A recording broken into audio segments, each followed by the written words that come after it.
était une fois un rêve. Rêve du ciel, du vol sans entrave, des voyages à travers le monde. Et nous l'avons réalisé. Mais à quel prix ? Nos rêves sont devenus nos objectifs. Nos intentions sont devenues nos projets. Nos idées ont été transformées en feuilles de route et en technologie de production. Notre trajectoire a été tracée pour les années à venir. Conception et construction. Composants et matériaux. Prototypes et essais. Pas à pas, nous allons du rêve au résultat. Nous vous invitons à suivre ce chemin avec nous.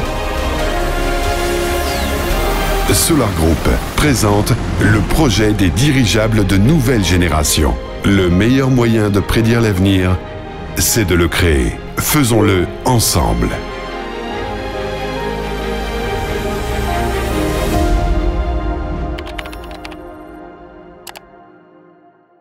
Bonjour à tous les amis, c'est Gennady avec vous. Fedor, oui. Nous sommes actuellement sur l'aérodrome. Vous comprenez bien, c'est-à-dire précisément ce que nous faisons ici en tant qu'équipe. Alors, nous assemblons enfin notre tout premier dirigeable, le drone Nova 01. D'ailleurs, le voici, juste ici. Regardez. Il est actuellement en cours d'assemblage, rempli de gaz à environ 70%. C'est pourquoi il paraît encore fragile et gonflé sans pression. Il ne reste littéralement qu'une seule bouteille et il passera alors de cet état à une forme complètement lisse.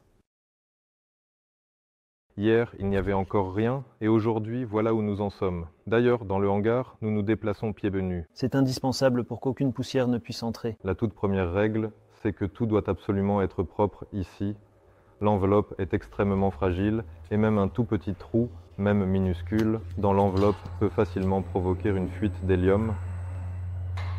Laissez-moi vous expliquer comment tout est organisé.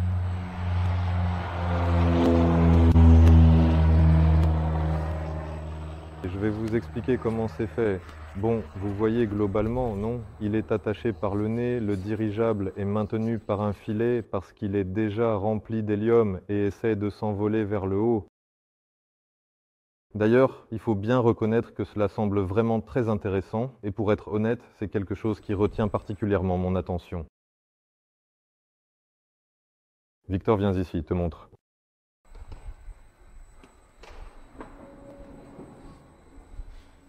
Je voulais faire une petite visite guidée du dirigeable. Le renfort de la proue, ce sont 12 rayons en duralumine, une bride centrale à laquelle ils sont fixés et un élément central qui s'emboîte justement dans le nœud d'amarrage.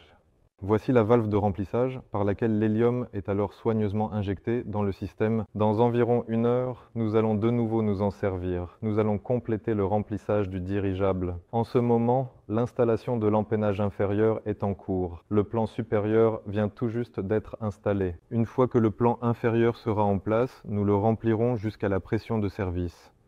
Voici le dispositif d'arrêt de vol. Il sert au cas où tous les autres systèmes tomberaient en panne et que le dirigeable serait emporté quelque part. Il fonctionne sur un canal radio séparé. Ici, rien n'est encore installé pour l'instant. Demain, nous allons monter ce système à l'intérieur. En fait, un signal est envoyé, le filament chauffe et perce la membrane. La quantité calculée d'hélium s'échappe et le dirigeable atterrit alors précisément à l'endroit prévu. Voici le tuyau de remplissage. En d'autres termes, il s'agit précisément du tuyau qui a servi, vous le voyez ici, à pressuriser l'enveloppe lorsque nous avons effectué les essais de réception. Nous avons bien vérifié l'enveloppe. Ensuite, il sera vissé, mais une membrane spéciale sera installée juste ici, donc en fait, il ne sera pas visible.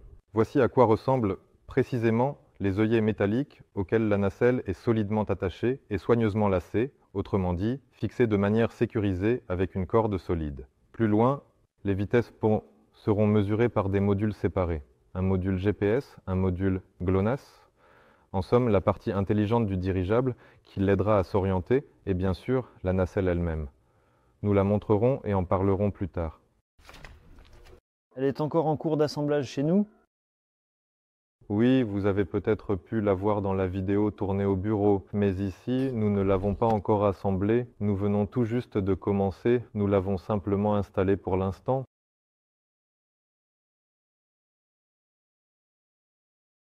Bon, allons voir ce qui se passe derrière. Peut-être qu'il y a quelque chose d'intéressant ici, quelque chose à découvrir. Non, il n'y a rien, donc on ne va pas le montrer.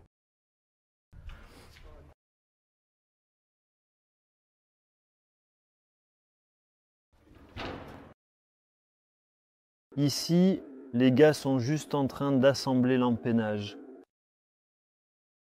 Si on gêne, on risque de tomber sur des gros mots, donc ce n'est pas souhaitable.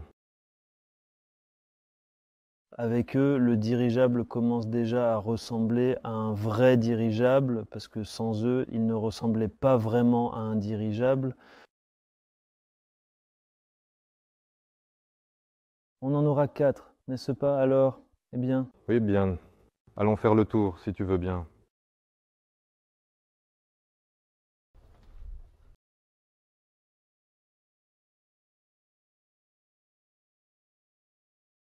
Ici, on a exactement le même renfort de queue, une partie solide de la structure, composée ici aussi de 6 bras distincts. Voici donc une sorte de flasque arrière. Et ici, on installe le propulseur de queue avec 2 hélices. Bien sûr, sur un dirigeable rigide, ce problème n'existe pas, mais pour l'instant, nous avons commencé. Avec un petit drone, laissez-moi vous montrer comment sont faits les compartiments spéciaux. Voici ces compartiments, et là, il y a des fils. Ils sont fixés avec du velcro, on peut les détacher comme ça, puis les recoller. Ce sont des câbles métalliques, oui, grâce auxquels justement l'empennage arrière est tendu. Ce sont des câbles métalliques, oui, qui permettent de tendre l'empennage arrière vers la gauche ou la droite et de le positionner sous le bon angle. oui, pour lui donner un aspect statique. C'est ça. La seule chose dont nous n'avons pas encore parlé, c'est bien la roue arrière, il faut le préciser, qui sera elle aussi également haubanée avec de tels câbles. Elle sera haubanée à l'empennage arrière, fixée à sa partie avant et aura aussi sa propre position. Elle est nécessaire pour que, lorsque le dirigeable par exemple décolle, il ne soit pas à la verticale du volume de l'enveloppe. À l'intérieur, elle ressemble un peu à une ampoule, elle est grande. C'est justement nécessaire parce que même si ce n'est sans doute pas très visible maintenant, en général, si on regardait d'un peu plus loin ou en plan large, on verrait que maintenant que la porte est fermée et que l'air froid ne souffle plus sur l'enveloppe, elle s'est un peu réchauffée et s'est légèrement déployée. Autrement dit, c'est un volume de gaz très vivant, vraiment presque comme un organisme qui respire. Et pour relâcher la pression, justement, le ballonnet intérieur va se dilater, exercer une pression sur le ballonnet, ce qui va ouvrir les valves et permettre d'évacuer l'excès d'air du ballonnet. Et puis, par exemple, lorsque la température baisse, la pression diminue, les capteurs réagissent, détectent qu'il n'y a pas assez de pression dans l'enveloppe et les ventilateurs s'activent. D'ailleurs, on peut les voir d'ici. Si on fait un petit effort en regardant bien, voilà à quoi ils ressemblent exactement. Voici ce ventilateur qui est installé ici et voici cette valve qui est également installée à côté. Le ventilateur s'allumera automatiquement pour augmenter la pression si cela devient nécessaire. Oui, le dirigeable gardera ainsi constamment, en toutes circonstances, exactement la même forme et ceci est également une manche prévue spécifiquement pour le remplissage d'air d'urgence du ballonnet. Elle se replie aussi et est maintenue par une membrane. Et il ne sera pas visible, même à l'œil nu, en aucune façon. Donc aujourd'hui, c'est notre deuxième jour d'assemblage du dirigeable. Pour l'instant, il ressemble à ça. Quels sont nos autres plans pour l'assemblage? Nous devons maintenant finir d'assembler l'empennage et le fixer complètement. Nous allons également installer le dispositif de gouverne supplémentaire. C'est ça, il nous faut installer l'empennage et y injecter de l'hélium, comme prévu. Ensuite, il y a des pièces spéciales, j'ai oublié comment elles s'appellent exactement, que l'on serre, tend et ajuste soigneusement pour régler la tension. On règle l'empennage. Et ici, on peut les voir, elles ressemblent à ça. Comment s'appellent ces pièces, celle-ci, là. Ne touche pas, j'ai déjà tout réglé là-bas. On remet tout en place boulon par boulon. En gros, c'est avec eux qu'on tend les câbles, on insère cet empennage. Pour que ce soit clair, ça sonne à peu près comme un tambour. Un tissu très léger, vraiment agréable au toucher. Oui, ensuite c'est ici, à l'arrière, que sera installée la partie qui est justement contrôlée par le servomoteur. Et les voilà, ils sont petits. On va en mettre 4, puis on installera les servomoteurs eux-mêmes aussi aujourd'hui. Je continue à m'occuper de l'assemblage de la nacelle. J'ai très brièvement évoqué l'endroit où nous nous trouvons aujourd'hui. Eh bien écoute, tu as vraiment tout révélé. Tu as tout révélé? Oui, au début, on pensait peut-être qu'il ne fallait pas encore en parler, que c'était un peu tôt, mais en fait, non, ce n'est pas trop tôt, c'est dit. C'est un aérodrome privé dans le district de Serpukhov, dans la région de Moscou. Il se trouve que nous avons eu la chance de pouvoir faire les essais et l'assemblage précisément ici. Oui, les hangars ici sont parfaitement adaptés à nos besoins, on y rentre au millimètre près.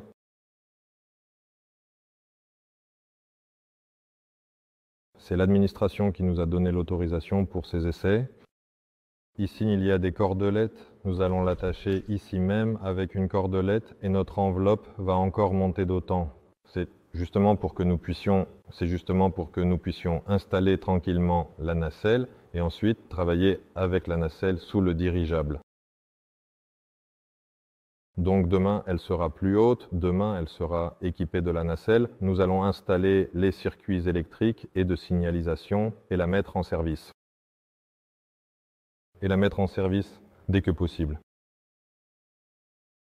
Alors mettez des likes, commentez, partagez la vidéo, les amis. C'est grâce à vos efforts et aux nôtres aussi que nous faisons avancer le projet. Nous informons de plus en plus de personnes sur l'existence de ce projet, sur la possibilité d'y participer, de le soutenir et en fait de contribuer à ce que les dirigeables reviennent dans notre ciel. Oui, je rappelle encore une fois, pour ceux qui n'ont pas entendu, ce dirigeable Nova 01 est une copie réduite du dirigeable que nous sommes en train de construire actuellement. Nous le développons et en partie, nous avons même déjà commencé la production.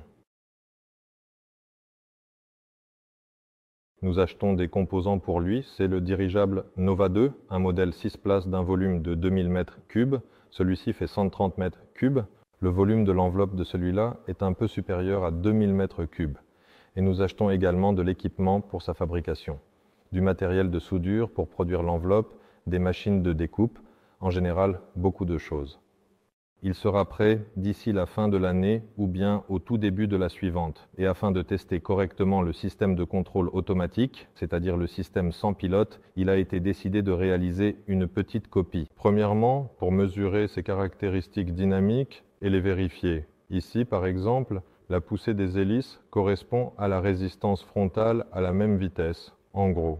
Nous comprendrons ainsi comment se comportera la Nova 2, et c'est pour cela que nous avons fabriqué cette petite copie sur laquelle nous allons voler et apprendre à notre drone à piloter le dirigeable dans son ensemble. Nous allons aussi expérimenter nous-mêmes, l'exploiter nous-mêmes. Comme on dit, la partie la plus difficile pour un dirigeable, c'est celle-ci, son exploitation, surtout près du sol. Et sur ce petit modèle, elle sera utilisée en fait comme un banc d'essai pour mettre au point notamment plusieurs éléments différents et essentiels d'amarrage. Point bas. Traditionnellement, tous les dirigeables sont amarrés par le renfort avant, par le point avant. C'est impressionnant et en fait les gars, c'est la première fois que nous voyons un dirigeable, c'est pratiquement notre tout premier. Même si dans le monde des dirigeables, celui-ci n'est pas vraiment considéré comme un vrai grand dirigeable, comme il devrait l'être, mais c'est, disons, le premier pas vers quelque chose de plus grand. Dans seulement une semaine à peine, il deviendra le plus grand drone dirigeable jamais construit en Russie. Au passage, peut-être, tout simplement. Oui, à propos du 2000, je voulais aussi dire quelque chose. Ici, les portes font, je ne me souviens plus exactement, environ 6 mètres, alors que celles-là feront 12, donc 2 fois plus hautes, 2 fois plus longues. Et ce n'est qu'un petit dirigeable de 2000 mètres cubes. Le prochain fera 8000 puis 35 000. Celui de 35 000 sera considéré comme sérieux et ce sera le plus petit des dirigeables rigides. En général, le minimum possible est strict. Des dimensions tout simplement colossales. Oui, mais ça en vaut la peine. C'est sûr à 100%. C'est pour ça que nous sommes tous réunis ici et que nous travaillons.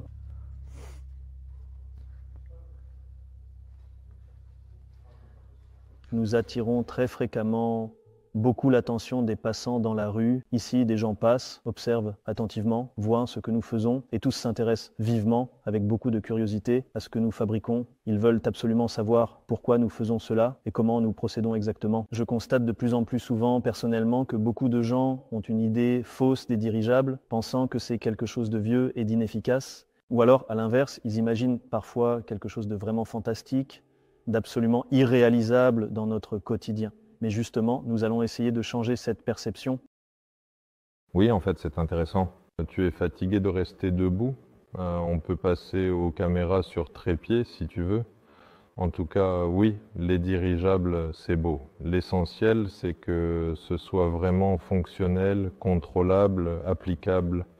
Tout cela sera possible, finalement, si, il y a 100 ans, ils étaient déjà exploités avec succès. Nous y arriverons aussi. Et puis, de toute façon, nous n'avons pas d'autre chance, pas d'autres options. D'ailleurs, voici le propulseur de queue. Ici, les moteurs électriques sont cachés. Il sera installé comme ceci, du côté de la queue. Il y aura une hélice ici et une autre ici. Au fait, ce sont les hélices qui seront utilisées pour la propulsion principale. Et ici, elles sont plus petites. Pour une raison quelconque, elles sont posées là-bas, quelqu'un les a emmenées là-bas et je n'ai pas eu le temps de râler, mais elles sont à leur place. En fait, c'est nécessaire pour que le dirigeable, lorsqu'il est près du sol et n'a aucune vitesse de propulsion, puisse fonctionner uniquement avec les gouvernes. Les gouvernes ne fonctionnent que lorsque le dirigeable se déplace ou est balayé par le vent.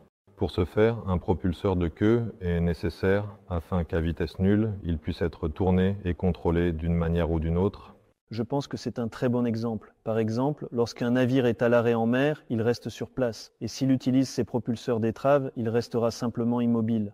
Oui, c'est ça. C'est justement pour cela qu'il y a, en cas de besoin, ce dispositif de propulsion supplémentaire. Ici, ce sont encore des moteurs principaux qui sont posés, comme vous pouvez le voir. Donc, des moteurs principaux de cette taille assez imposante seront installés sur ce modèle de 130 mètres cubes et ils serviront également en plus de propulseur arrière pour la Nova 2. En bref, sur la différence, je ne me souviens plus du nombre de kilowatts, je ne vais pas dire de bêtises, je n'ai même pas essayé de retenir cette information. Si cela vous intéresse, écrivez-nous, nous vous fournirons certainement ces informations.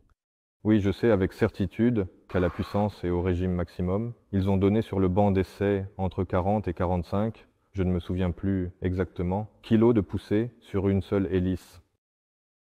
Donc avec 2 hélices, cela fait 80 à 90 kilos de poussée au total, y compris même la portance. En fait, comme notre poutre est pivotante, on peut les orienter verticalement, horizontalement, parallèlement au sol, oui, et obtenir 90 kilos supplémentaires de portance. En principe, ça pourrait même me soulever. On va essayer.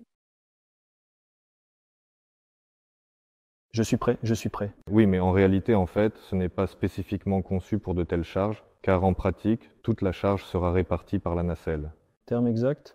Eh bien, 20 kg de charge utile. Charge utile. Oui, c'est bien théorique. Là-bas, on a un récapitulatif détaillé du poids. C'est ce vers quoi je voulais en venir. C'est Sergueï qui s'en occupe, oui. On a des grandes et des petites balances. Avant d'installer quoi que ce soit sur l'enveloppe, tous les éléments sont obligatoirement pesés. Jusqu'aux plus petites rondelles, on pèse tout par poignée, on tient un registre afin de connaître la masse totale de tout l'appareil. Oui, la masse totale n'a pas encore été recalculée. Seule une petite partie a été enregistrée pour l'instant, car il y a énormément d'éléments sur la nacelle. Et demain, il sera déjà clair à quel point notre bilan de masse réel diffère du théorique. Et demain ou après-demain, en gros, nous comprendrons sur quelle charge utile nous pouvons compter.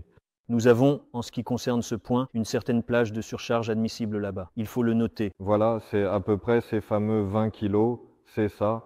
Autrement dit, Si notre bilan de masse finit par être 20 kg plus lourd, ce qui est en principe impossible, mais on ne sait jamais comment ça va tourner. Alors, même dans ce cas, nous pourrons encore ajouter 20 kg dessus et soulever tout ça tranquillement avec les hélices, puis déplacer, ou plutôt transférer, toute la charge sur l'aérodynamique du fuselage. Le fuselage est grand, la surface est importante, la surface MVM est énorme. Et même un angle d'attaque minime donnera déjà ces fameux 20-30 kg, voire plus encore. Simplement, oui, l'enveloppe n'est tout de même pas vraiment conçue, à la base, pour être autant surchargée. C'est la première chose. Et la deuxième, qu'est-ce qui s'est encore passé? Il se trouve que la pression théorique dans l'enveloppe aurait dû être de 300 à 400, idéalement, pascal. C'est la pression à laquelle il pourra voler. C'est la valeur calculée pour que l'enveloppe puisse résister à la résistance frontale à une vitesse de 80 km/h. C'est la vitesse jusqu'à laquelle ces hélices pourront l'accélérer, en toute sécurité. Oui, mais le matériau s'est avéré trop extensible et donc lorsque tu appliques une pression de 400 pascal, il s'étire un peu et la pression finit quand même par chuter. Tu continues à augmenter la pression, il s'étire encore et la pression redescend. La pression se stabilise quelque part autour de 260 pascal. Il ne faut pas en faire trop ici car les coutures ne sont pas en caoutchouc. Oui, ce matériau, en fait, était disponible chez nous dans le pays, je le rappelle pour ceux qui ne s'en souviennent pas, et c'est directement avec lui que nous avons fabriqué. Il est loin d'être parfait et il n'est pas du tout obligatoire de l'utiliser. Enfin, c'est bien qu'il ait été là, c'est super qu'on ait pu fabriquer. Maintenant, on l'a déjà à disposition. Un matériau très sérieux, fiable et innovant, capable de supporter une pression importante allant de 400 à 800 pascal, est en route et il est en train d'arriver. Il s'agit d'un matériau contenant du gaz, à la fois suffisamment solide, résistant et de grande qualité, qui se soude parfaitement, sans aucune difficulté. C'est précisément avec ce matériau remarquable que nous allons fabriquer de tels beaux spécimens, répondant à toutes nos exigences de performance et d'esthétique. Génial. Ici, il nous reste encore la dernière journée demain. Il y aura l'assemblage. Nous allons nous préparer pour les essais en vol. Et ensuite, comment se déroulera le processus des essais en vol en général? Regarde. Demain, si tout se passe bien, nous allons démarrer l'ordinateur de bord et allumer tous les consommateurs. Nous vérifions que rien n'a changé depuis le moment où, en réalité, nous faisions exactement la même chose au bureau, mais en fait, seulement sur la table et sans l'enveloppe, vraiment. On ajuste à nouveau le système, on vérifie que les capteurs fonctionnent, que les propulseurs fonctionnent, on s'assure que les consommateurs consomment exactement ce qu'ils doivent consommer, que tous les signaux sont corrects. Tout cela se passe demain. Lundi, il y aura un essai de contrôle déjà enregistré, c'est-à-dire que demain c'est un essai expérimental, et lundi, pour ainsi dire, un essai d'acceptation et de livraison. Boris Sanich arrive avec une feuille, et selon la procédure, oui, nous faisons exactement la même chose, nous effectuons le test. Il consigne tout cela, et si il y a 2 câbles, 2 lignes, nous partons tranquillement sur le terrain. Et ensuite, le programme d'essai continue, les hélices tournent, nous commençons à le faire monter en le relâchant petit à petit, c'est-à-dire que le premier jour, nous le déplaçons. Nous ne lâchons pas les cordes. On le guide en laisse. Comme un petit, on lui apprend à marcher. Oui, par précaution. Ensuite, on passe à la dynamique. Si tout se passe bien dans l'ensemble, qu'il vole et qu'il ne lui arrive rien de grave, alors on peut lâcher les cordes et le laisser voler. Donc à quoi ressemble le programme d'essai? D'abord, lors du tout premier jour, l'opérateur effectue le contrôle à distance. On vérifie simplement, étape par étape, que tous les systèmes fonctionnent normalement, sans aucune anomalie détectée. L'étape suivante du programme. Vous avez vu dans nos bureaux le simulateur de vol, n'est-ce pas? Ce même simulateur qui joue un rôle important dans la formation des pilotes sert aussi de poste de travail à distance pour le pilote, ce qui permet de s'exercer et de se préparer sans être physiquement dans l'avion. On peut dire qu'une personne, depuis le bureau, pilote le dirigeable, pendant que nous sommes ici, dans le champ, à surveiller tout ça, en gardant la télécommande par précaution, et au début, peut-être même encore la corde. Pas ici d'ailleurs, elle est un peu plus proche, elle se trouve juste au-dessus du train d'atterrissage, afin que l'ordinateur et le pilote puissent voir le nœud d'amarrage, le point le plus bas, et il y en a une à l'arrière, donc cela fait 1-2 sur les côtés, 3-4, et une autre positionnée à l'arrière, juste sur la nacelle du dirigeable. Cela fait donc un angle de 360 degrés complet sous le dirigeable, couvrant toute la zone en dessous. Y en aura-t-il une principale à travers laquelle le pilote regardera pendant le vol, en principe?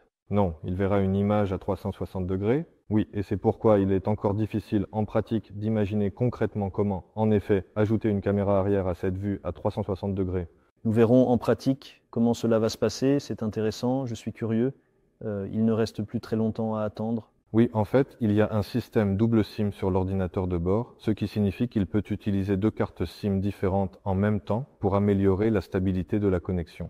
Ce système transmettra le signal en temps réel, c'est-à-dire sans délai notable, vers le poste de travail distant. Cette transmission utilise je ne me souviens plus, le délai est de quelques millisecondes, c'est vraiment très faible, donc pratiquement sans aucune latence. Tout cela fonctionne déjà chez nous, simplement pas encore en vol, mais uniquement sur la table, pour l'instant, bien sûr. Donc, la scie apprend doucement à voler. Et tout ce temps, pendant que nous travaillons avec la télécommande, puis à distance, quand le pilote travaille, un système nous observe, qui apprend à entraîner le drone.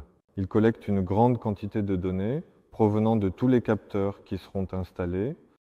Donc, notre objectif final, c'est vraiment en fait d'entraîner le système autonome pour qu'en lui indiquant tout simplement les points A, B.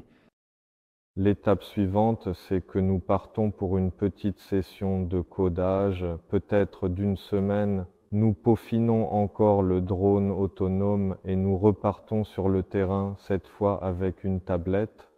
On indique simplement une coordonnée, par exemple à 100 mètres, l'altitude et la vitesse, et il s'y rend, plane au-dessus du point, et c'est tout, même si le vent souffle. La télécommande sera quand même sur le terrain. D'un simple clic, tu peux désactiver tous ces contrôles à distance et passer en mode entièrement manuel.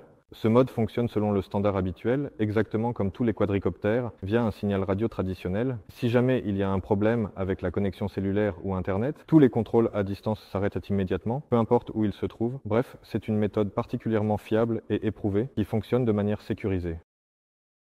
Nous n'avons eu aucun problème pour obtenir l'autorisation des essais en vol. Comment l'administration a-t-elle réagi au fait que nous allions faire voler un dirigeable ici ? L'administration a été impressionnée, elle est restée un peu en suspens dans l'attente de ce vol et de son altitude. Nous allons donc bloquer Piste. oui, le ciel au-dessus de l'aérodrome.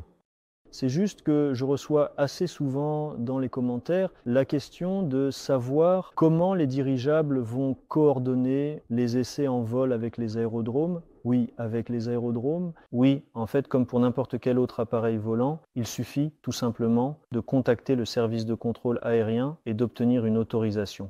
Oui, mais pour cela, eh bien, il faut absolument un numéro d'immatriculation. Déjà, Nous sommes encore en train de le mettre en place et de l'assembler. Pour le moment, nous ne pouvons pas encore l'enregistrer. Oui, en ce moment, nous menons des essais en usine sur notre appareil. Ces essais consistent à vérifier que tous les systèmes fonctionnent correctement et que l'appareil répond aux normes de sécurité requises. Cette étape est essentielle pour garantir que l'appareil est prêt à voler. Dès que les résultats de ces essais confirment que notre appareil est apte au vol, nous devons pas à la préfecture, bien sûr. Il y a des services spécifiques pour cela et il existe encore 2 procédures différentes à suivre. Si vous êtes une organisation scientifique, c'est une procédure spécifique, tandis que si vous êtes une organisation commerciale, c'en est alors une autre procédure distincte. Et donc, il est probablement temps de créer là-bas la première filiale. Il s'agirait justement de lui donner un profil exclusivement scientifique si vous êtes une organisation scientifique et que vous vous occupez de ce genre de choses. Le terrain d'essai l'accès est ouvert. Salut les amis, si vous avez des questions, n'hésitez pas à les écrire dans les commentaires, nous essaierons d'y répondre au fur et à mesure. et qui au fait collecte les questions pour nous. Je ne sais pas, voyons voir ensemble. Pour l'instant, il n'y a personne ici. Bon, je peux aller sur VKontakte, le réseau social russe, pour regarder ce que les gens écrivent là-bas en ce moment. Donc, merci de patienter un petit moment pendant que je vérifie rapidement. Sinon, là-bas, tout au fond, vous voyez, il y a 2 petits avions. En réalité, en fait, ce ne sont pas de si petits avions, mais à côté des grands dirigeables, ils ressemblent bien sûr à de petites mouches, ces avions, parce que dans l'un, une personne peut déjà voler, alors que dans l'autre, eh bien, difficilement, en fait, ce n'est pas vraiment possible. Il paraît bien plus grand. Les gars, on me dit que le son grésille un peu là-bas. Vérifiez, s'il vous plaît. Un peu. On dit aussi en effet que c'est bien que nous n'ayons pas voulu dire où se trouve le dirigeable parce que la sécurité est plus importante. Eh bien, justement, j'ai tout remis dans les notes comme convenu. On dirait qu'on te paie un supplément, les partenaires. Je suis en effet du côté du partenaire.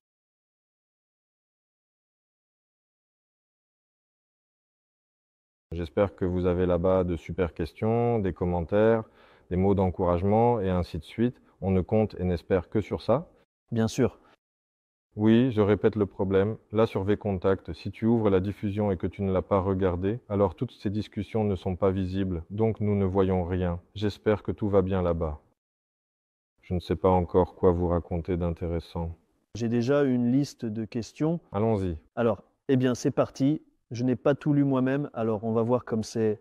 allons-y. Je veux justement tout de suite poser une petite question. Avez-vous un nouveau concurrent sur le marché? Où ça, s'il te plaît? Le bureau de conception d'automatisation de Dolgoprudny, qui fait partie de Rostec. N'êtes-vous pas quelque peu inquiet qu'ils prennent par exemple toutes les commandes d'État pour les dirigeables? Non, pas du tout, ça ne nous inquiète pas. Si les gars construisent des dirigeables, c'est super. Une concurrence saine est toujours bénéfique, d'autant plus que nous avons le meilleur spécialiste. Mais quelque chose me dit que nos dirigeables seront prêts plus vite, mais si jamais ils vont plus vite, tant mieux, c'est super. D'ailleurs, on collabore déjà avec eux, si on y pense. C'est-à-dire qu'on a déjà entre nous un pacte de non-agression, une sorte d'accord d'amour éternel qui nous unit profondément. Si jamais je fais quelque chose, de toute façon, on est déjà tous les deux dans le coup, pour ainsi dire, et on avance ensemble, quoi qu'il arrive. Oui, en fait, j'ai aussi, en ce moment, vu les infos à la télévision. Le DKB annonce qu'il va s'en occuper. Il est évident que s'il y a des besoins dans l'État, l'État passera certaines commandes, je ne sais pas lesquelles exactement. Il est tout à fait probable que ce sera selon la même stratégie.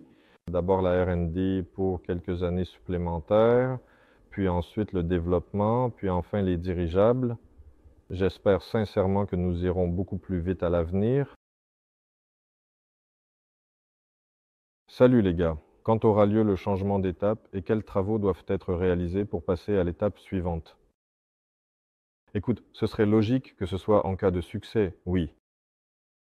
Nous avons aussi un objectif financier précis et important à atteindre que nous devons absolument respecter. Oui, c'est tout à fait vrai. Il faut absolument tout préciser, chaque détail avec Pavel Filipov, mais logiquement, ce serait uniquement après des essais qui seraient réussis et concluants. Donc après le tout premier vol d'essai. Ok, alors, question suivante. La résistance du revêtement sous le cadre est-elle vraiment suffisante pour ne pas s'user à cause du frottement des pièces mobiles qui interagissent avec l'enveloppe? Bonne question, vraiment. On dirait que vous êtes même quelque peu familier avec ce problème, avec ce genre de situation. Quand des matériaux souples rencontrent des matériaux rigides, oui, et qu'il y a un frottement périodique, c'est vraiment un gros problème. Dans quels endroits, par exemple, peut-on observer cela? Ici, ça s'est écrasé, ce n'est pas bon. En fait, nous allons justement revoir ce nœud maintenant parce que la longueur a dépassé la limite. Ces rayons-là devraient s'arrêter à quelques centimètres avant. Et si on regarde attentivement, on voit qu'une bande de renfort est collée sur l'enveloppe. C'est justement avec elle que les matériaux rigides entrent en contact. Et c'est pareil partout où la nacelle est raccordée. Il y a toujours un renfort spécial qui est prévu à cet endroit, là où se trouvent précisément les pieds de l'empennage. En général, il y a une double, voire parfois même une triple couche d'enveloppe protectrice. Donc oui, il y a un problème et tout le monde en est informé à l'avance. On renforce simplement l'enveloppe à ces endroits-là. Donc, il s'agit bien des parties rigides du dirigeable qui entrent en contact avec l'enveloppe. Comment peut-on éviter cela? Oui, l'enveloppe est fragile. Si on ne la renforce pas à cet endroit, évidemment, elle sera rapidement endommagée. Voilà comment ça s'est passé, Vladimir racontait. Il a dit que chez nous, ici, les tringles de direction sont faites de la même manière, ce qui est bien, mais nous avons déjà tout revu sur place. Heureusement qu'il y a un atelier. De la même manière que sur les modèles précédents, qui eux d'ailleurs ne se sont pas très bien comportés. Sur l'AU12, les tringles de direction, lorsque la pression à l'intérieur du dirigeable est réduite, lorsqu'il est stationné dans un hangar et qu'il n'est pas nécessaire de maintenir sa forme complète, parfois il reste détendu. En général, là-bas, les plans se plient ainsi, comme chez nous, ils sont pliés, cela se voit à la tension des suspentes. L'usure se produit par le contact. Et cette barre de direction appuyée simplement sur l'enveloppe. Eh bien, parce qu'elle bouge parfois, il y a des courants d'air et d'autres choses. Mais une fuite a commencé. De la taille d'une pièce de 2 roubles, il y avait 2 petites bandes usées. Bien sûr, tout cela a été vite réparé, rien de grave, mais quand même. Il vaut mieux éviter ce genre de situation. Oui, c'est pourquoi chaque petite pièce métallique exposée est protégée avec soin, en général à l'aide de rubans adhésifs renforcés, qui est appliqué de façon à bien recouvrir la surface métallique pour éviter tout contact accidentel ou risque de court-circuit. Au minimum. Alors, question suivante. Quand sortira le modèle Kirov? Kirov. Kirov, si j'ai bien compris, c'était un dirigeable. En fait, c'était un jeu tout simplement. Je n'y ai pas joué moi-même, mais il y avait une histoire où des dirigeables soviétiques volaient vers l'Amérique et ils avaient une peinture très originale, un look particulier, et en fait, on peut en imprimer n'importe lequel, même le prochain. Quand on aura notre propre production d'enveloppes, ce sera Kirov Reporting. On va les produire en série. Bien, passons alors à la question suivante. Il y a une demande pour que Fiodor se filme à nouveau devant le dirigeable en bonne qualité pour créer du contenu. Le direct a des coupures, donc il est demandé de faire une vidéo de 5 minutes devant ce dirigeable dans le hangar. D'accord? On va le faire. Question suivante. Il a été dit plus tôt que plus de 150 paramètres allaient être testés dessus. Eh bien, je propose qu'Artyom vienne ici devant tout le monde et qu'il prenne sa feuille pour lire à voix haute, un par un, tous les 150 éléments inscrits. Bon, eh bien, alors, un peu d'eau.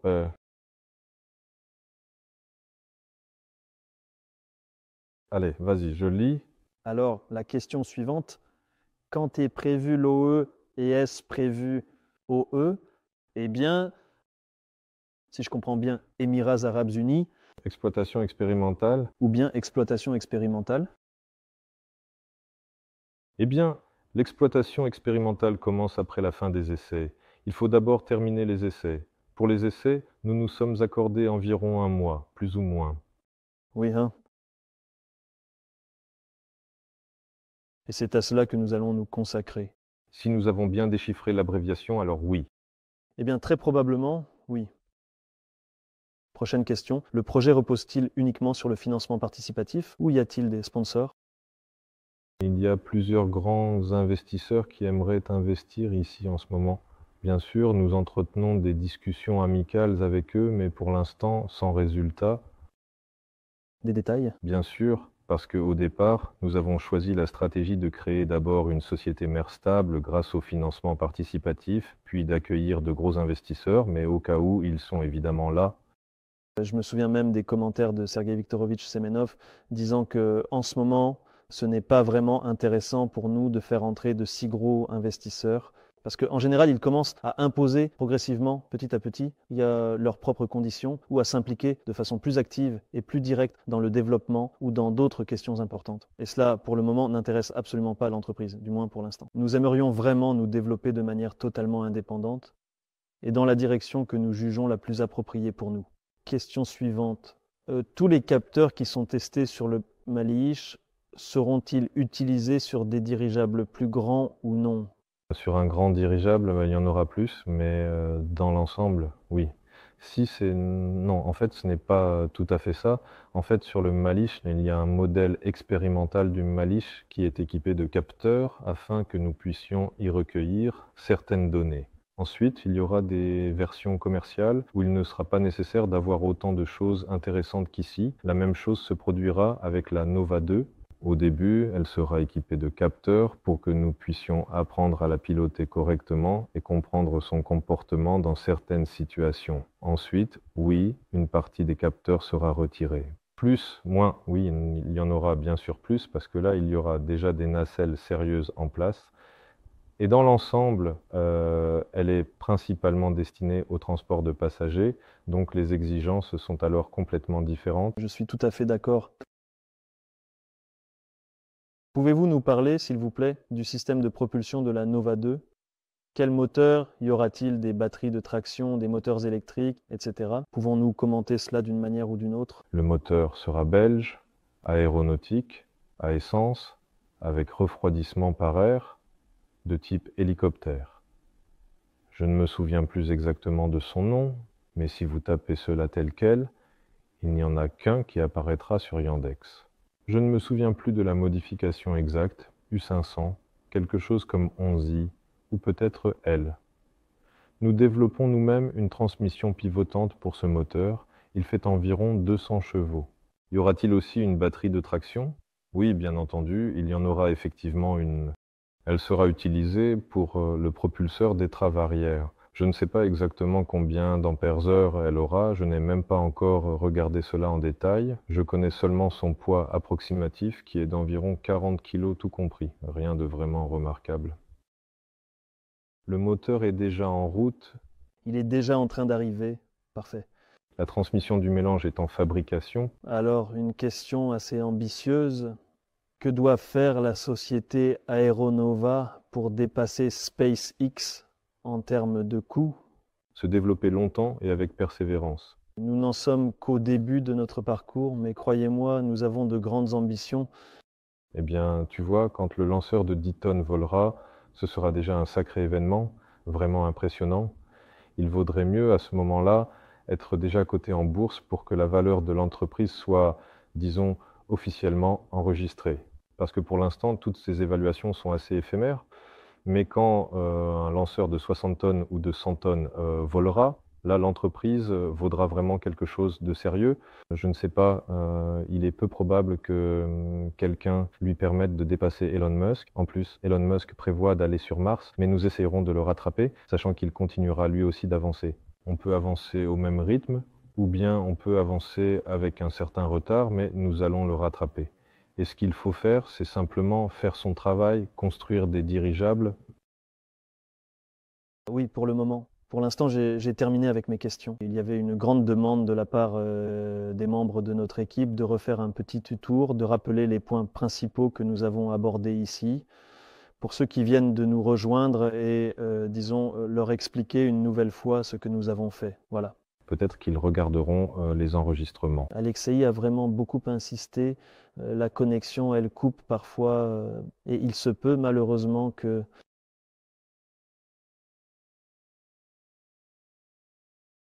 Oui, désolé les gars. On m'a dit que la connexion Internet est maintenant plus stable. Après tout, nous sommes sur le terrain. Oui, nous pouvons refaire un tour et expliquer un peu plus en détail ce qui se passe ici. En gros, vous avez vu l'enveloppe elle-même. Elle est actuellement sous pression de travail normale, comme vous pouvez le constater. C'est-à-dire que c'est une pression à laquelle on peut la presser, la plier. Ce n'est pas recommandé. Bien sûr, les personnes compétentes risqueraient de se fâcher. En gros, ici se trouve le renfort de nez. Ce sont en tout 12 rayons en duralumine qui se rejoignent ensemble sur une bride commune et se raccourcit. Tout cela sera entièrement recouvert par un carter spécial conçu à cet effet. Ce nœud d'amarrage s'assemble précisément avec le mât d'amarrage, qui lui se trouvait tout au début dehors, à l'extérieur. Pour l'instant, nous n'allons pas encore vous la montrer. En fait, il faut savoir que le renfort de nez est absolument nécessaire afin d'absorber efficacement la résistance frontale qui se produit lors du déplacement. Le dirigeable est conçu pour une vitesse de 80 km/h. Et comme je l'ai déjà expliqué précédemment, il s'avère que les lois de la physique disent la chose suivante. Autrement dit, sur une grande section, la pression est à peu près uniforme partout. Mais la tension du tissu, sur une grande section, est en réalité plus forte. Plus la section est petite, moins la tension est forte. La pression semble uniforme à l'intérieur, mais c'est ainsi. Pour éviter que le dirigeable ne se déforme dans ses parties étroites, il sera exposé au vent, ce qui créera une sorte de cuillère, et cette cuillère commencera à le...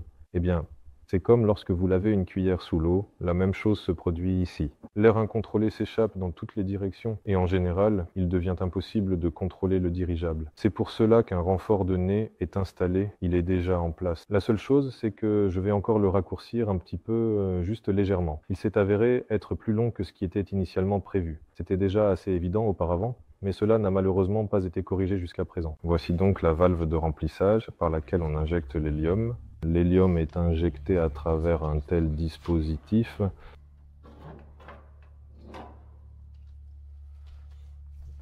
On le raccorde, puis on ouvre une bouteille à la fois, tranquillement.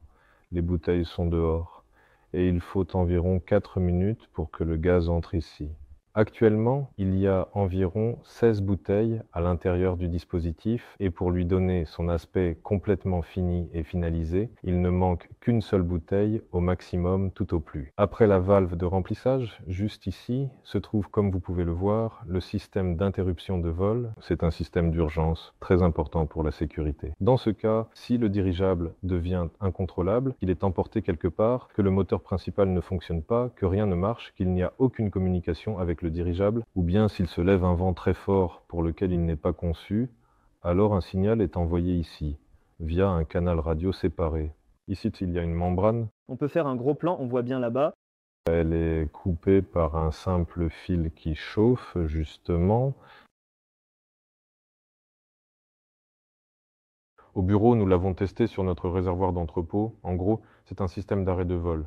Il fait fondre la membrane. La membrane est placée à un niveau tel qu'une certaine quantité délicate et soigneusement contrôlée d'hélium s'échappe. Pas tout, mais juste la partie strictement nécessaire pour qu'il redescende progressivement et en toute sécurité, de façon sûre et sécurisée au sol. Ensuite, qu'est-ce que nous voyons ici? Nous voyons un manchon technique. C'est par ce manchon que nous avons gonflé la majeure partie de l'enveloppe avec de l'air, simplement pour la pressuriser, vérifier l'étanchéité, et ainsi de suite. D'ailleurs, là-bas en bas, la solution savonneuse est déjà prête. Après l'installation de tous les éléments, des valves, des interrupteurs, il y a même un capteur de pression là-bas. En général, tout cela est en principe rincé et réexaminé. Pour détecter les fuites facilement. Bien sûr. Donc cet élément lui-même se plie un peu différemment ici, de manière subtile mais significative. Il se replie vers l'intérieur, dans une poche spéciale où la membrane est soigneusement insérée, et tout devient parfaitement lisse ici, sans aucune irrégularité visible. Il n'y aura absolument rien de tout cela. Aucune trace ou marque ne sera présente à cet endroit. Et ici, vous voyez des œillets à travers lesquels la nacelle est lacée avec une corde ordinaire.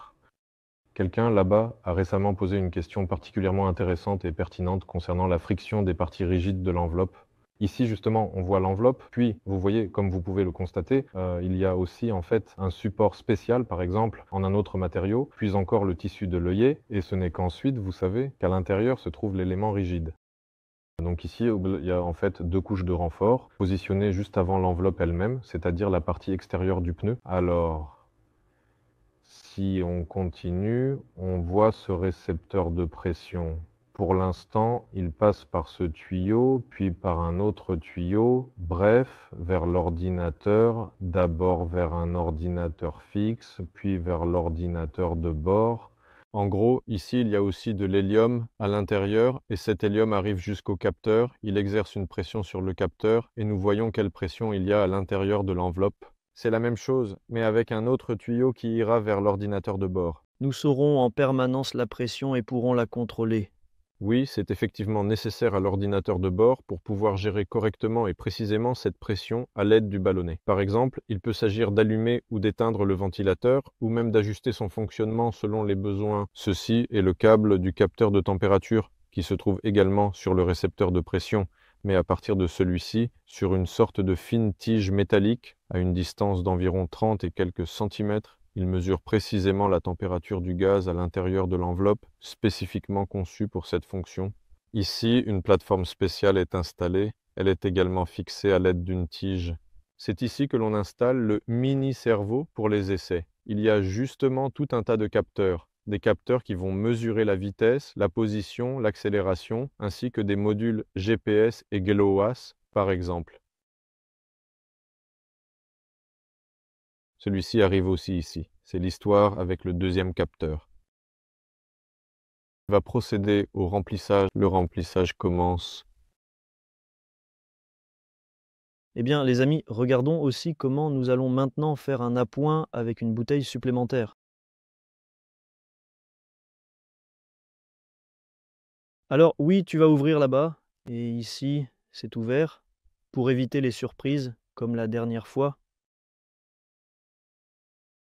Parfait, les amis, vous êtes arrivés juste à temps. Nous allons maintenant remplir notre dirigeable avec une bouteille supplémentaire. Oui, on dit que la connexion Internet est instable, qu'une partie de la diffusion a été perdue, qu'il y a eu des coupures, mais désolé, nous sommes en campagne. De toute façon, nous enregistrons ici une vidéo séparée. Un aperçu sortira un peu plus tard, après que nous l'aurons montée, rendue jolie, et nous la partagerons bien sûr avec vous.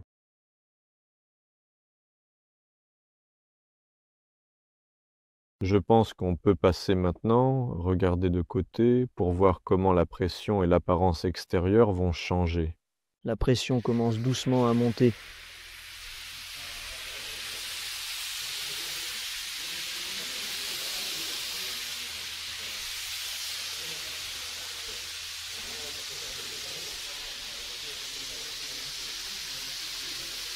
Ce sera probablement visible d'ici.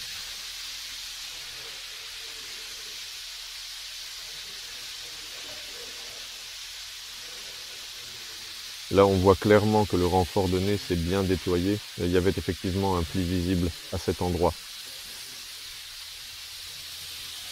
Le renfort de nez, qui était auparavant plissé et montrait des plis sur sa surface, est maintenant ressorti de façon uniforme. Les extrémités sont complètement tendues, elles s'étirent simplement et de manière régulière. À ce moment-là, vous allez contrôler la pression, ce qui est essentiel pour garantir que le renfort conserve sa forme et que l'ensemble du processus se déroule correctement.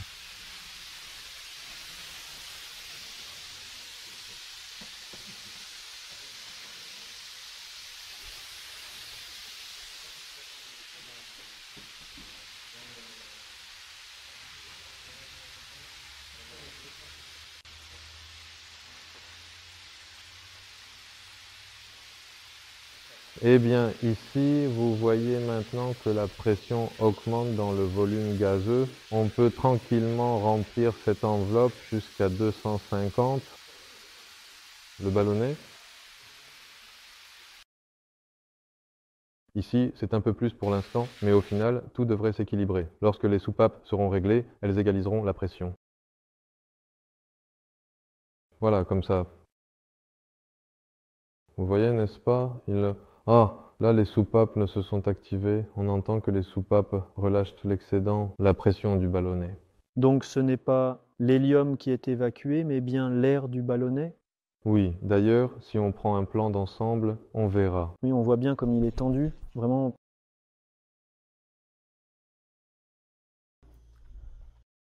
Élastique. Élastique. On s'est un peu relâché, on est en webinaire. Bref, voici un filet spécial qui l'empêche de s'envoler car il bénéficie en ce moment de 100 kg de poussée grâce à 100 mètres cubes d'hélium. Il y a 140 kg de sable tout autour. Chaque sac pèse 10 kg et retient soigneusement le ballon, en plus de bien s'assurer, avec attention et précaution, qu'il ne s'envole pas prématurément. C'est joli. Attends, laisse-moi toucher, s'il te plaît. Alors, il faut un peu resserrer. Oui, oui. La longueur calculée ne correspond pas tout à fait à la longueur réelle, mais il existe justement des éléments spéciaux pour ça. Je ne me souviens plus exactement de leur nom, malheureusement, tu sais, hein. Avec ceci, on peut allonger ou raccourcir. Régler la tension. Oui, régler la tension. En général, vous voyez ici l'empennage. Il est aubané à l'aide de ces câbles sur des éléments spéciaux qui supportent la charge. Ils sont également cousus, bien sûr. Il y a aussi en plus des renforts multicouches sous l'enveloppe. C'est à cet endroit que sont installés les servomoteurs. Ici, on installe le servomécanisme. Par ces canaux, l'électricité et les signaux de commande sont acheminés vers ce servomécanisme. Ensuite, à l'aide d'un levier, il commande l'empennage, cet élément. Peut-être que ce n'est pas le... Mais dans l'ensemble, oui. L'essentiel est clair et évident. Donc c'est comme ça. En fait, si on y pense bien, c'est ainsi que les choses se passent. C'est commandé. Merci beaucoup. Oui, enlève-le. Ce sont des gaines pour câbles comme ça. Elles sont à scratch. On pose le câble, on referme. Globalement, tu sais, franchement, il n'y a vraiment rien de compliqué. Pas de subtilité.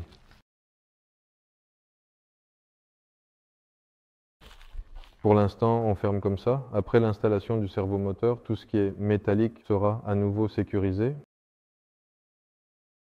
Il y a un renfort de queue. Ici, il y a 6 rayons, là-bas 12. Il est également nécessaire pour donner de la rigidité à la queue. car plus le diamètre général est petit, moins la tension dans le tissu est forte et moins l'élément lui-même est solide. Et donc ici, un propulseur d'appoint de queue est installé juste sur cette bride. Ici, il y aura deux hélices qui permettront de contrôler le dirigeable à vitesse nulle, c'est-à-dire que si jamais nous sommes déjà tout près du sol et que nous devons tourner, on active soit l'une, soit l'autre, et alors le dirigeable pivote lentement, tranquillement sur place. Voici le grand canal de câble principal, il va jusqu'à la nacelle. Ici passe la fibre optique et les câbles d'alimentation qui transportent l'énergie d'abord vers les propulseurs d'appoint, puis vers le renforcement de la queue.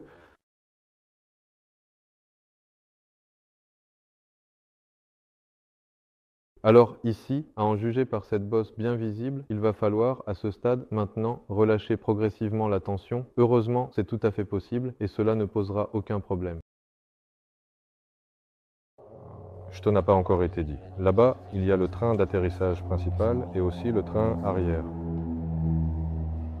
Il est nécessaire pour que, lors du décollage et de l'atterrissage à la manière d'un avion, c'est-à-dire quand on ne décolle pas à la verticale, mais avec un peu d'élan, ou qu'on atterrit avec un peu d'élan, on n'accroche pas le sol avec l'empennage. Pour cela, il y a une roue spéciale.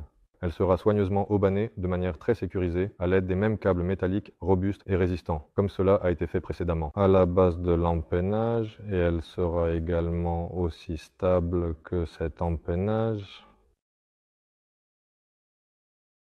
Que puis-je encore raconter? D'ici, on voit le ballonnet qui apparaît clairement devant nous. Voici la couture que vous voyez, elle est bien visible et suit la surface du ballon. C'est le bord inférieur du ballonnet que l'on distingue nettement d'ici, formant une ligne régulière à la base. C'est le ballonnet. À l'intérieur, cela ressemble à une grosse ampoule que l'on peut voir entièrement remplie d'air, à l'intérieur même du dirigeable, comme une sorte de bulle protectrice qui joue un rôle essentiel. Et là-bas au fond, viens, je vais te montrer.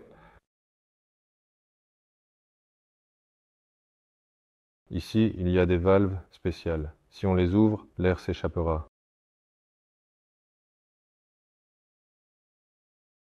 Elles servent justement à équilibrer la pression entre le ballonnet et l'enveloppe. Au cas où, par exemple, la température augmenterait, le gaz environnant se dilaterait et comprimerait le ballonnet, alors l'air s'échapperait par ici.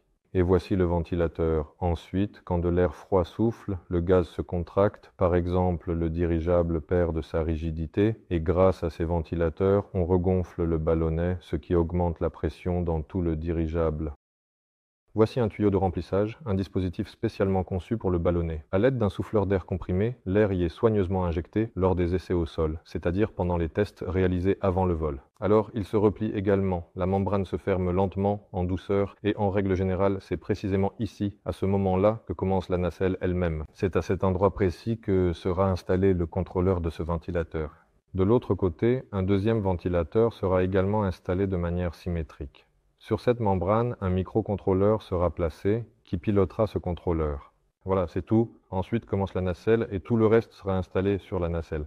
On peut s'y rendre. Je vais vous montrer précisément où tout sera situé afin que vous puissiez bien visualiser l'emplacement. C'est vraiment beau. Je me suis même un peu déconnecté du webinaire. Je n'arrive plus à travailler. Il le faut pourtant. Le processus avance chez nous.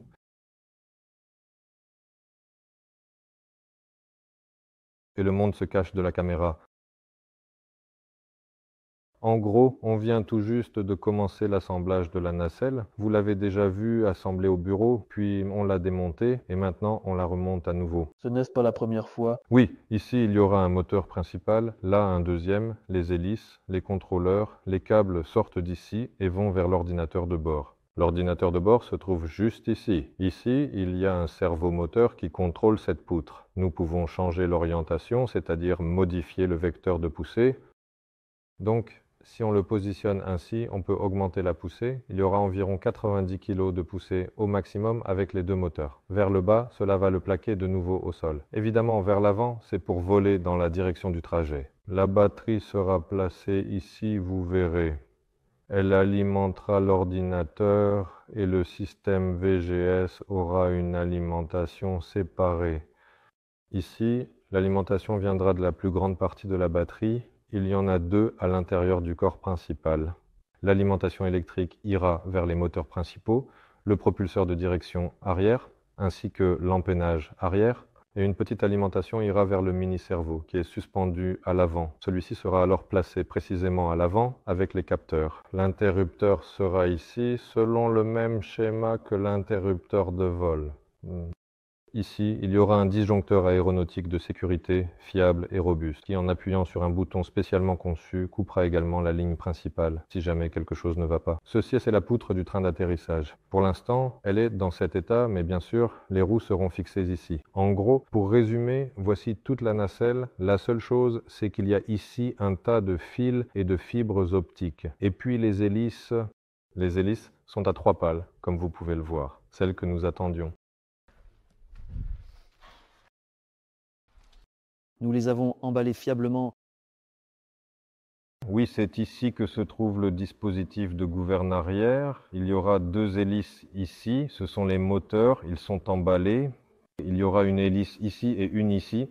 À l'intérieur, il y a 2 contrôleurs, un microcontrôleur. L'alimentation arrive ici pour les contrôleurs, pour le microcontrôleur et la fibre optique. Les microcontrôleurs arrivent ici, ils arriveront ici demain. Voilà à quoi ressemblent les moteurs de propulsion. Ici, ce sont bien des moteurs de propulsion, c'est-à-dire des moteurs qui servent à propulser l'appareil, tandis que sur la Nova 2, ils seront, quant à eux, placés dans le dispositif de gouverne arrière. Voici les servomoteurs. Ce sont des modèles reconditionnés dont nous avons modifié les boîtiers, car nous y avons ajouté tout un tas de microcircuits. À l'origine, ils ressemblaient à ça. Celui-ci servira à faire pivoter la poutre pour modifier le vecteur de poussée. Ici, il est dans son boîtier d'origine. Il y a 5 moteurs comme celui-ci, 4 à l'arrière, 1 sur la poutre. Voilà, c'est tout dans l'ensemble, vraiment. Fédia, et si jamais il se met à pleuvoir, même un peu, dans les prochains jours, est-ce que cela risque vraiment de gêner nos essais au sol, d'après toi? On ne testera rien du tout sous la pluie pour l'instant. On va attendre qu'il fasse beau alors? Oui, au départ, en effet, il nous faut une météo la plus stable et la plus constante possible, sans vent, sans pluie, rien du tout, parce que pour l'instant, l'appareil est imprévisible, il a un minimum de système automatique pour le contrôler. Le pilotage est entièrement manuel. En général, un dirigeable est beaucoup plus facile à piloter qu'un avion, un hélicoptère ou un quadricoptère. Parce que la poussée d'Archimède le fait monter, tout son poids le tire vers le bas, il y a un centre de gravité.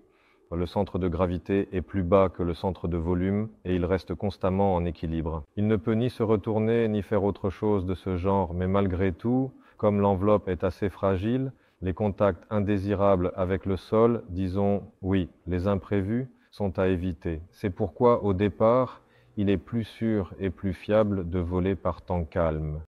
Bon, je propose qu'on passe rapidement en revue les questions restantes et qu'on termine, sans doute. Commencez à travailler. On demande si c'est ce dirigeable qui est prévu pour être présenté à l'exposition qui aura lieu aux Émirats. Une de ces modifications, encore une fois, c'est en fait une copie à l'échelle du dirigeable Nova 2. Ce n'est pas vraiment la forme optimale. Pour un dirigeable de cette taille, la forme en elle-même est optimale, mais la nacelle ne l'est pas et les 2 moteurs ici ne sont pas optimaux non plus. Tout a été choisi et ajusté pour copier le Nova 2. Le Nova 2 SOTSE est optimal dans ses propres dimensions, mais pour cette taille, il faudrait utiliser des hélices plus petites, des moteurs plus petits, pas 2 moteurs mais 4 moteurs, donc la modification sera différente, l'enveloppe restera probablement la même. Mais autre matériau. Mais avec un autre matériau. Nous laisserons cette enveloppe ici. Nous allons la tester très soigneusement, attentivement, au maximum de ses capacités. Avez-vous une idée d'un lieu de stationnement permanent, un endroit où vous allez construire, tester, vous développer? Pas encore, non. Nous avons le désir, l'intention et nous prenons des mesures pour rejoindre une zone économique spéciale dans la région de Ryazan. Elle est axée sur l'aérospatiale. Comme nous sommes Aéronova, en tant que membres légitimes, nous avons pleinement le droit d'y être, et on nous y attend, et c'est important de le rappeler. Mais il n'est pas encore certain que ce sera notre principal point de base. Alors, question suivante. Selon vous, quelle version moderne ou quel modèle sera présenté lors des expositions? Vous avez déjà partiellement répondu à cette question. Ce sera une copie de la Nova 2. Les dirigeables de cette taille seront construits dans une version légèrement différente. Pour l'exposition, il est prévu d'emmener un appareil qui volera bien et sera très maniable. Et bien sûr, c'est nécessaire simplement pour pouvoir en créer un suivant. C'est donc une version modifiée qui sera envoyée. Nous aimerions aussi présenter une maquette grandeur nature de la nacelle avec un intérieur de qualité issu du dirigeable Nova 2. Et pourquoi ne pas visser ou souder, par exemple, des boules aux extrémités des tiges métalliques porteuses, là où il y a frottement avec l'enveloppe? Eh bien, parce qu'une boule dépasserait des dimensions principales, alors qu'ici, si on regarde, les extrémités sont déjà petites, arrondies, et des embouts imprimés en 3D ont été ajoutés. Ensuite, tout cela est encore enveloppé d'un matériau spécial à base adhésive, donc dans l'ensemble, tout est déjà aussi sûr que possible. On demande d'où viennent les moteurs et de quel fabricant ils sont. Je suppose qu'il s'agit de la Nova 2. Ils viennent déjà, en effet, depuis la Belgique. Et d'où exactement? C'est un secret commercial, importation parallèle. D'accord, on continue. Alors, est-ce que les médias vont couvrir le lancement de la Nova 01? Allez-vous inviter quelqu'un pour couvrir les essais à grande échelle? En principe, oui. Dès qu'il saura voler et que nous serons sûrs qu'il ne se passera rien devant les caméras, comme ce qui est arrivé au Hindenburg. Pour éviter de refaire un mini Hindenburg, on va d'abord apprendre à voler, puis on réunira la presse. Je ne me souviens plus comment ça s'appelle. Pourquoi a-t-on besoin d'une manche et d'une valve séparée pour l'hélium? Ne pourrait-on pas installer une seule valve combinée pour l'entrée et la sortie de l'air et de l'hélium afin d'éviter des éléments superflus sur l'enveloppe? Non, absolument pas. Vraiment pas? En bref, les manches servent à pressuriser l'enveloppe très rapidement, à la gonfler, la remplir, vérifier si tout va bien avec elle, et l'hélium, lui, est quand même injecté par la valve de remplissage. Les manches, c'est quelque chose de temporaire, elles ne sont nécessaires que lors des essais de réception. Mais là, par exemple, il est pratique de remplir le ballonnet d'abord par la manche avec un souffleur. On le remplit très vite en quelques secondes, puis on le ferme et enlève la manche. Oui, on utilise un ventilateur et on continue à remplir. Il n'y a pas de valve de remplissage pour le ballonnet, ce sont des ventilateurs qui servent à ça. Les ventilateurs sont dotés d'un clapet anti-retour qui empêche l'air de sortir et lorsqu'il est activé, permet à l'air d'entrer. En fait, ce sont eux qui font office de véritables valves de remplissage. Pour l'instant, c'est comme ça. Un immense merci du fond du cœur à Fiodor d'avoir vraiment pris la peine de répéter et d'expliquer. En fait, on a même fait un tour d'horizon supplémentaire. Les images sont réjouissantes. Merci beaucoup, vraiment.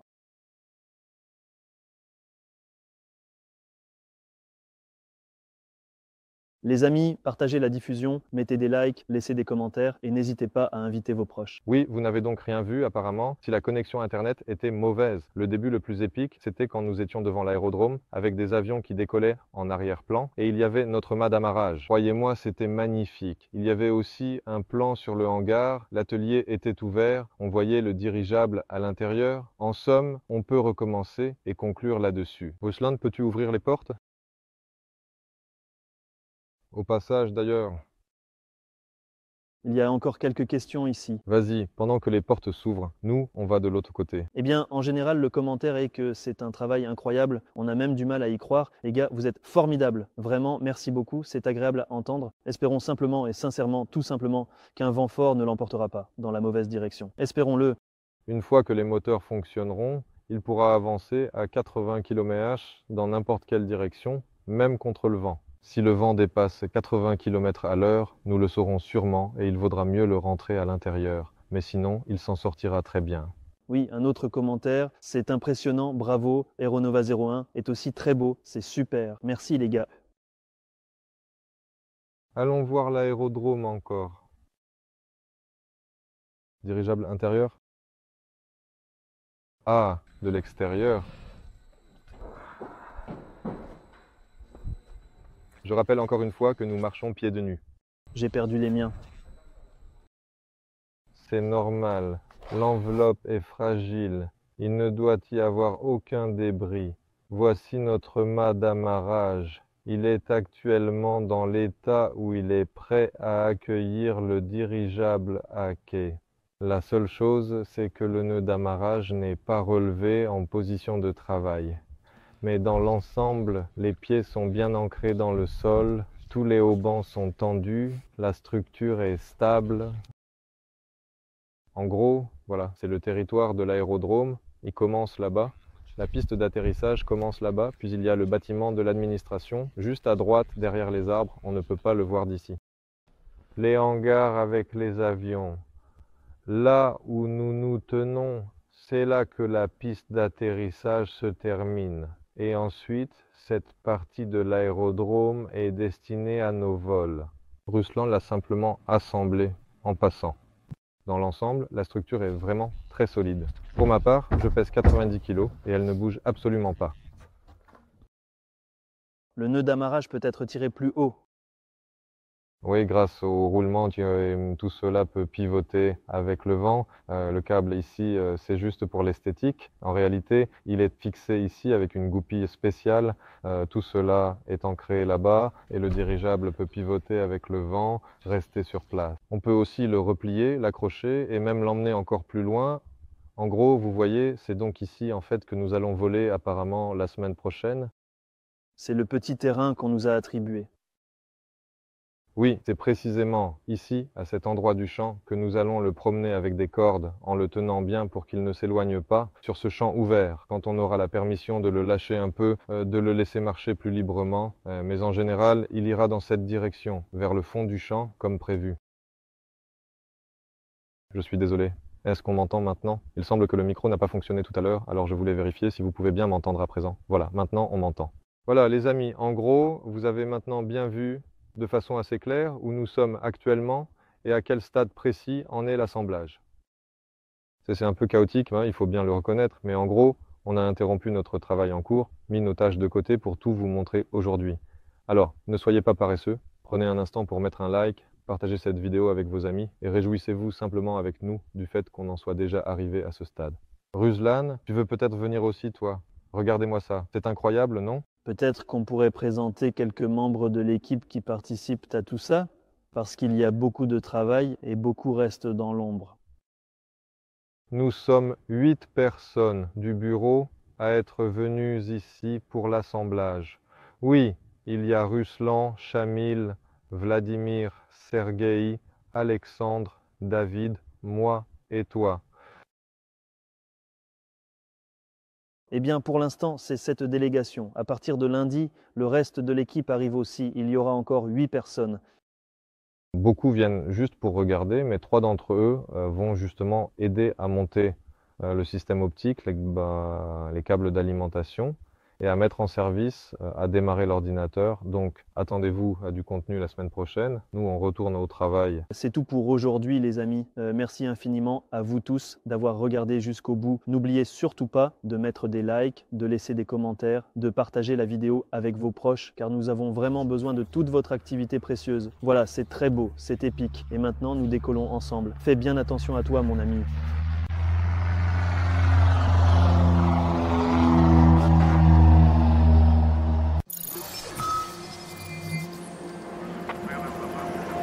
Il était une fois un rêve. Rêve du ciel, du vol sans entrave, des voyages à travers le monde. Et nous l'avons réalisé. Mais à quel prix?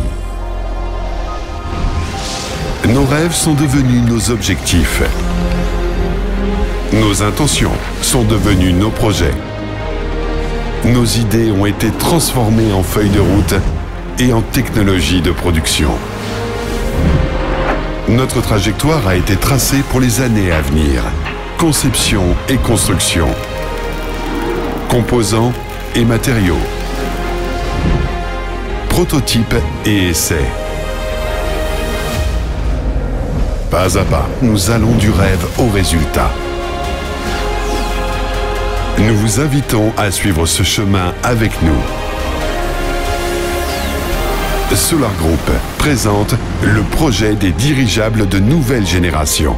Le meilleur moyen de prédire l'avenir, c'est de le créer. Faisons-le ensemble.